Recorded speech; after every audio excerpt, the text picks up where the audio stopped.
Welcome to New York's number 2 sports show. The Rangers win that ever-elusive Game 3 to go up 3-0. It was something that they were not able to do the last couple of seasons. It's the first time they've had a 3-0 series lead since the first round in 2007 against the Atlanta Thrashers, which ironically I was actually at that Game 3, which put them up 3-0. That was a game where they destroyed Atlanta like 7-0. I think Michael Nylander had a hat trick, but that's then. The Rangers really played a solid game. And the two big stories out of this game are, for me, I would first say the penalty kill. It's been so good down the stretch. They go 6 for 6 killing penalties, and they score a shorthanded goal as well. So they're creating offense on the penalty kill and doing such a good job. You feel confident when they're out there. And then as well, Igor Shesterkin, who allows a bad first goal, but that was the only goal that he would give up. He locked it in after that. And it wasn't so much the quantity of chances against, but there were some really big saves. The one that comes to mind against Max Pacioretty about midway through the second period with the Rangers up 2-1. Igor was just up for the challenge. And, the third period, the Rangers got a little bit conservative, but it kind of just worked out. The Capitals really didn't have many chances. They did shoot the Rangers in the third 14-5. Part of that was because Washington had a few power plays, but, being up 3-0, I can't tell you how important that is. And that's a big stepping stone. Now, again, playing this Washington team, it's different, certainly, than Tampa of 2022 and the Devils of last season. It's a totally different situation. But just to still do it, it's going to help them go a long way. And look, Carolina's up 3-0 on the Islanders right now. So to be able to, because that series seems like it'll end, pretty quickly. You don't want to be at a disadvantage as far as that goes.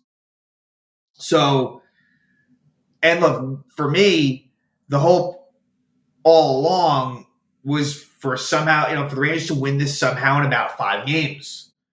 And look, now you do get a little bit greedy. It's just the nature of it. You do. And of course, I hope they get the sweep. If they don't, you hope to just close out and win it in 5. I mean, hey, look, this can't go beyond 5. That would be inexcusable. For this to go beyond that, for this to go to a Game 6, cannot happen and really shouldn't happen. So, but yeah, it'd be great to definitely win it in 4, and it will help, I think, that having that extra rest will help them if they are to make a long run here. And the lineup was the same as it had been. A couple of thoughts on the lineup. So Alex Wennberg, he had a maintenance day yesterday, and so Filipino took his spot in practice as third-line center. Wennberg, for me, has not been all that good, and maybe it's because he is hurt. So a lot of thoughts come to mind there. And it's not like Wennberg, he played like 16 minutes. It's not as if he's like a total dud. He is, contributing in some ways, but some bad turnovers. He did take a penalty, not providing really a whole lot of offense. And so when is the right time to insert Filipino into the lineup? I think it's I don't think there's an easy answer. Do you do it in a situation where they're up 3-0? Or do you just keep it rolling as it is? And would it be beneficial to get Chytil into this series before the Carolina one? Or is it, hey, Game 1 in Carolina, you're in? I don't know. So that's kind of a tough thing to navigate, because once Chytil is in, and assuming he's healthy, he's not coming out. That is going to be it for then on. And then it's a question of who comes out. Again, the only reason I bring up Wennberg is for the fact that if he is hurt on some level, it could be kind of an easy thing to do. Obviously, there's always a thought about Matt Rempe, and with him, he takes a penalty tonight, and what ends up happening is Trevor Van Riemsdyk gets hurt on this hit, and he would leave the game and not return. So it was an interference call on Rempe in the first period. We'll get into it as we discuss the game, but the same thing comes about Rempe, where it's like he's a victim of his own size and just needing to kind of probably improve the timing and technique a little bit. So I don't want to blame Rempe at all. I think the refs are trying to protect the opposition a little bit. And he's just so big. It's a very freakish situation. That's honestly what's kind of happening here. And it's leading to penalties. Luckily, the Rangers, they didn't kill off his penalty in game 2, but they did in game 3. And I'm not sure what to make of it. Ultimately, I like having Rempe in the lineup. I do. But the refs are kind of after him. But Rempe is kind of a little bit at fault as well. I feel like there is some blame to go around. But yeah, like Trevor Van Riemsdyk goes down. So that puts them out 3 of their top 6 defensemen because Sandin and Jensen did not return. They didn't come back for game 3. I think they're close. I do think that they are not too far away, but who knows at this point? And so Van Riemsdyk, there's a good chance he's not playing on Sunday. So I don't know what's happening. But the Caps are getting decimated at this point. They just are. And look, they're not the best team to begin with anyway, so it puts them in a real tough bind. But yeah, those are the thoughts as far as like the whole Hedl thing to me is interesting. Like, and how do they approach that? It's not pressing, but he is an important piece, and he will be in there at some point. So when is that done? We'll find out. So game 3, Rangers at the Caps. Washington crowd was very much into it early on, as you'd expect them to be. And it was so, like, just the feeling. The fact the Rangers won this game, went up 3-0. It would have been such a different feeling if they lost the game. All right, 2-1, here we go. And the whole complexion changes. Not that I would have doubted the Rangers would win the series. I would have still felt confident about that. But then you start getting into a situation where, hey, now this could creep its way into more of that 6-game type series. Whereas now you're 3-0, you could put it away next game. So I thought the Rangers got off to a good start early on. However, the Caps are the team that jumps out to the 1-0 lead. So and you know what? Again, I kind of forgot about that until just now. Like 2 of the first 3 games, the Caps score first. The Rangers don't score first for as good as they are. And as much as they win the President's Trophy, like, look, they don't really score first all the time. And the Caps take a 1-0 lead. At 5:34, John Carlson scores from Oshie and Faravari. And this was a shot by Carlson that was kind of fluttering on Igor and goes by him. It was a bad goal by Shesterkin. Now, I know Lundqvist defended him. Valaket was a little bit more harsh. Like, for me, and I've tried to be pretty fair about this. Yeah, I thought that was a bad goal by Igor. He can't let that get by him. And I know it might have been deflected upon Carlson shooting it by maybe a Ranger stick. Either way, it was fluttering. It was a weird – it wasn't a normal puck situation, but it goes by him. But from there, Igor didn't let anything else in. And here's the biggest thing. The biggest thing is that the Rangers, they have a quick response. And that's just what we've seen from them. You know, the ability to not let anything get them down. And in the past, it'd be the other way around, where the Rangers would score a goal and the other team would come right back. But here, only 30 seconds later, a little bit more than that, it was, to be exact, 34 seconds after the Carlson goal, Chris Kreider scores his second goal of the series from Zibanejad and Roslovic. So what happens here is they work it around Fox to Roslovic. Zibanejad takes a shot, and Kreider with the tip in front. There's no one better than him. Kreider, you give him a little bit of room, and he gets a stick on it, and it goes in. But nice job by Zibanejad, who I think has just steadily been improving. I thought Mika was definitely one of the more positive players in this game, for sure. But for Kreider, just continuing to score goals in the playoffs. He can be a frustrating player at times, but like I said, in front of the net, it's got to be really tough for the opposition. And sure enough, it's a huge goal. Totally takes away any momentum that the Caps may have had. So right there, it's 1-1. And then we have our first penalty of the game. At 7:58, Ryan Lindgren cross-checks Beck Malenstein. I guess one thing I'll mention was the Caps made one change. And I want to make sure who came out. So I want to get this name pronounced correctly. Marishchenko. Might be fouling it up slightly, but that's as good as we'll get. He comes in for the first time in the series, and let's see who he replaced. I wanted to touch on this a little earlier. Again, this is more of a Washington thing, so it's not really a huge deal. But let's see. Who is the player that he replaced? I guess it would have been Nick Aube-Kubel. He was the one that came out. So that was the one little switch that the Caps made as far as the forwards were concerned. But I guess he is the one that, let's see, was he the one that drew that penalty from Lindgren? No, never mind, it wasn't. It was Lindgren cross-checking Malenstein. So getting back on track, Rangers are able to score a shorthanded goal on the first power play attempt by the Capitals, and it would be a goal by Barclay Goodrow. His first goal of the series, assisted by Trocheck and Trouba. So, 10 seconds into this power play, and just a really nice play by Trocheck. I mean, both Goodrow and Trocheck, but Trocheck, he's so damn bad. And I won't go on about Trocheck now because there's more to talk about him later. But for Goodrow, hey, it's a nice goal. And he is really raising his game. And so, hey, if he provides you a great playoffs, all is forgiven as far as a very weak regular season. You got to give him credit. Goodrow has been good lately. No pun intended. That's a huge short-handed goal. That would be the game-winning goal, as a matter of fact. So it is 2-1 Rangers with that. A nice little 2-on-1. The Rangers kill off the rest of that power play. Then at 12:08 is when Matt Rempe takes an interference penalty against Trevor Van Riemsdyk. Van Riemsdyk would be done for the night.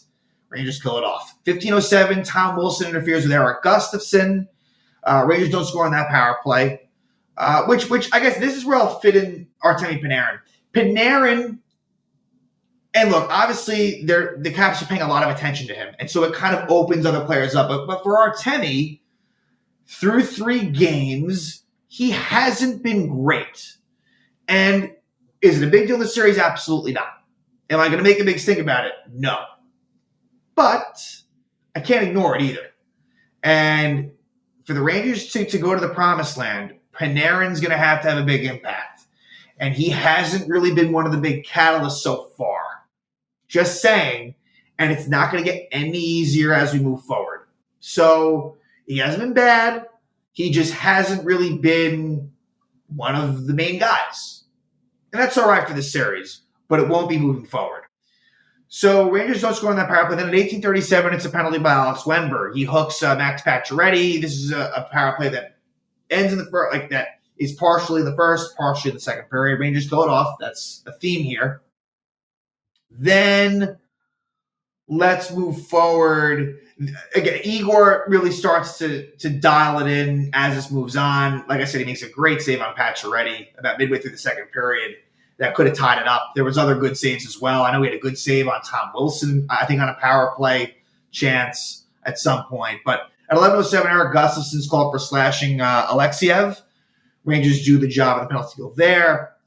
Then at 14:51, Alexiev trips Capo Kakko. So a nice job by Kakko to draw the power play, and the Rangers would score on it. About 30 seconds into it, it's Trocheck. His second goal of the series from Zibanejad and Fox. So 3-1 Ranger lead here. Really nice pass. And the first assist for Fox, he's been kind of quiet. Like, I don't think he's been bad at all, but Fox, like, he hasn't stood out. But with him, I'm not as concerned. I think that,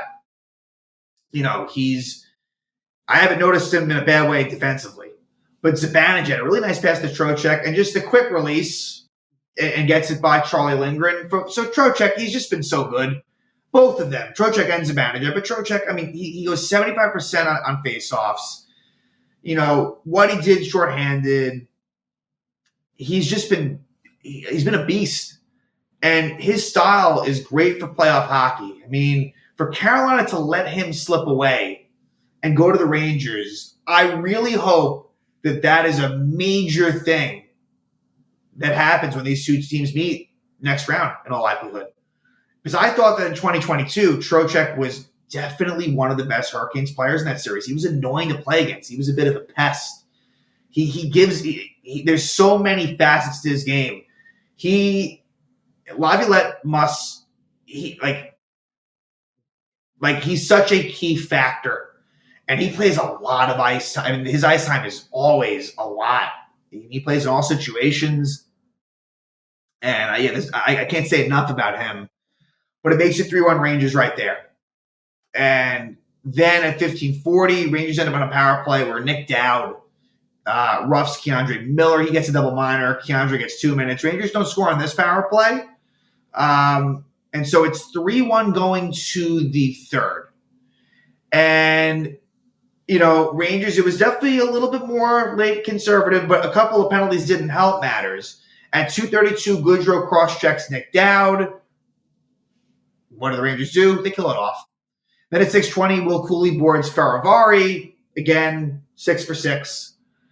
And, Rangers didn't get the first shot on goal until later in the third period, but I never felt concerned at all about this. You felt good. And what I should also mention is the Rangers, they've had a 2-goal lead after each game in the series. And the only game that got real interesting was Game 2. Game 2 came down to the wire. But Game 1 and 3, I thought Rangers were in pretty good control of it. And then at 16:29, Malenstein holds Keandre Miller. So once that happens, the Caps were basically done. Igor, at one point after the power play expired, with the empty net, tried for the empty net goal. Didn't happen. But Shesterkin was great. Rangers win 3-1. They're up 3-0 in the series. Igor makes 28 saves. And I thought he was excellent.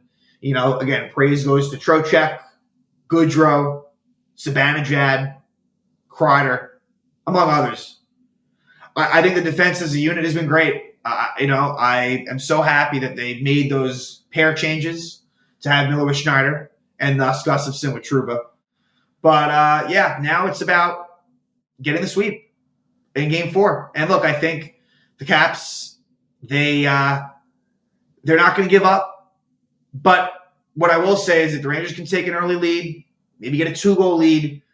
At that point, that could just take everything out of Washington. I think that if the Rangers, I think Washington's best chance, this goes without saying, is if they can somehow get like a 2, if Washington can somehow get a 2-0 lead somehow, then at that point with their style of play, that might just be enough to sort of grind out a win. That's kind of the recipe. And Alex Ovechkin has done, the Rangers have totally shut him down. They just have. He hasn't been a threat. But, may he have one more sort of hurrah in him? Maybe. Maybe he gets it done in Game 4 for Washington. But you got to feel good if you're a Ranger fan.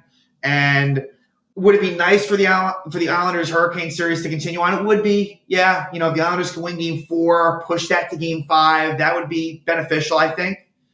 But it'll be interesting to see kind of what happens between Carolina and the Rangers. Hey, both teams might sweep. That could very well happen. And if it does, both teams would have a lot of rest. I mean, honestly, they may not play for about, the way it's looking, they may not play for about a week at least. But at least both teams would be in that same boat. And so that's why I thought very important for many reasons for the Rangers to do what they've done. I like how the series has gone. And health-wise, they're okay. But it doesn't mean it's going to end that way in Game 4. Will be interesting to see what happens. I'm sure that, when Tom Wilson's on the other side, you just never know what may happen. But so far, so good. Again, Ranger penalty kill, just absolutely sensational. Such a threat. They've been, playing with a ton of swagger, and it shows.